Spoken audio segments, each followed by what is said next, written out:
End, la chaîne américaine CBS a annoncé, mercredi, que la 12e saison de The Big Bang Theory serait la dernière. Si le show avait perdu de sa verve ces dernières années, il laissera derrière lui un sacré hommage à la culture geek ainsi qu'une empreinte indélébile en termes de guerre des salaires dans l'industrie de la télévision outre-Atlantique. La bande de geeks la plus célèbre du petit écran s'apprête à tirer sa révérence. The Big Bang Theory prendra officiellement fin en mai prochain, à l'issue d'une 12e saison qui viendra donc clôturer plus d'une décennie passée aux côtés de Sheldon Cooper, Leonard Hofstadter et co. Nous, ainsi que le cast, les auteurs et les équipes techniques, sommes très reconnaissants du succès de la série et avons pour but de délivrer une ultime saison qui sera un clap de fin épique sur le plan créatif pour le show, affirme dans un communiqué Warner Bros Television, la chaîne américaine CBS et les productions Chuck Lorre. Young Sheldon, le très réussi spin-off, entamera sa 2e saison à la rentrée. Une promesse qu'il serait bon de tenir car depuis quelques années, les intrigues et l'humour qui caractérisaient The Big Bang Theory étaient un cran en dessous de ce à quoi elle nous avait habitués. Trop simple, moins drôle et souvent décevant en somme. Alors voir s'arrêter la série en 2019 n'est finalement une surprise pour personne. Et en fait plutôt une bonne nouvelle. Les médias américains rapportent que CBS a tout tenté pour convaincre sa star Jim Parsons, un Golden Globe et 4 Emmy Awards, de rempiler pour 2 saisons supplémentaires. Mais l'acteur de 45 ans a préféré prendre la tangente, entraînant la fin de l'ensemble.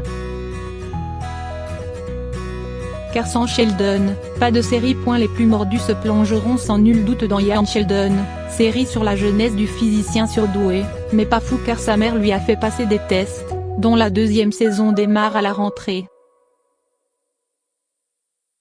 Jim Parsons, producteur exécutif, y joue aussi les narrateurs. Pour les autres, LCI fait le bilan d'un show qui, en 280 épisodes de 22 minutes, laissera quoi qu'il arrive son empreinte sur l'histoire du petit écran. La science à l'honneur. Leonard, Sheldon et Penny font leur premier pas à la télévision à l'automne 2007 en même temps que les chippies de Gossip Girl et les publicitaires de Mad Men. Aux manettes, Chuck Lorre, roi de la sitcom qui a lancé 4 ans plus tôt Mon oncle Charlie avec Charlie Sheen. L'idée lui est venue dans sa cuisine alors qu'il parlait avec Bill Prady, co-créateur de The Big Bang Theory. Il m'a parlé de l'époque où il travaillait à New York dans les années 1990 comme informaticien et de ses collègues. C'étaient des génies mais ils étaient très étranges, raconte-t-il à Binge. Il plonge alors les téléspectateurs dans le quotidien de jeunes scientifiques qui utilisent à longueur de journée des termes que la majorité de la population, nous compris, ne comprend pas. Les Américains, habitués aux séries médicales, ne sont pas rebutés pour autant et sont 9,5 millions devant leur petit écran pour la diffusion du pilote. Théorie des cordes, boson de Higgs.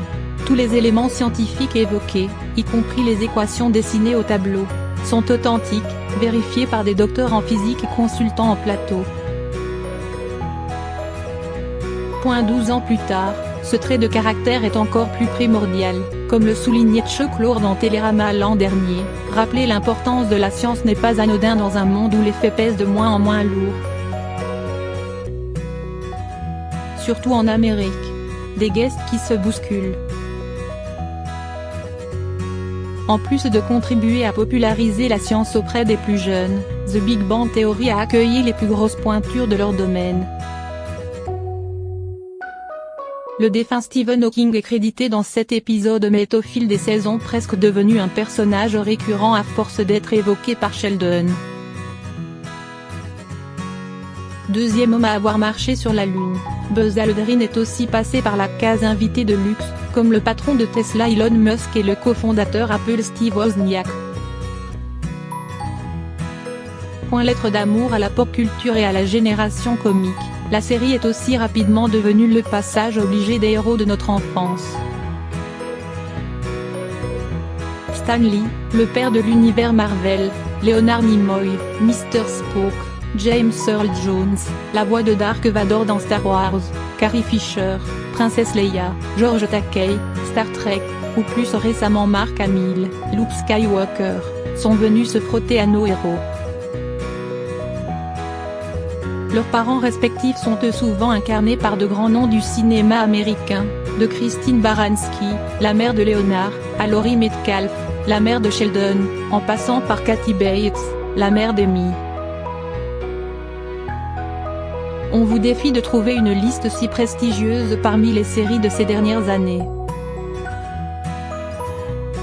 De quoi rappeler Friends à la grande époque. Le Friends des années 2010 sur le plan financier.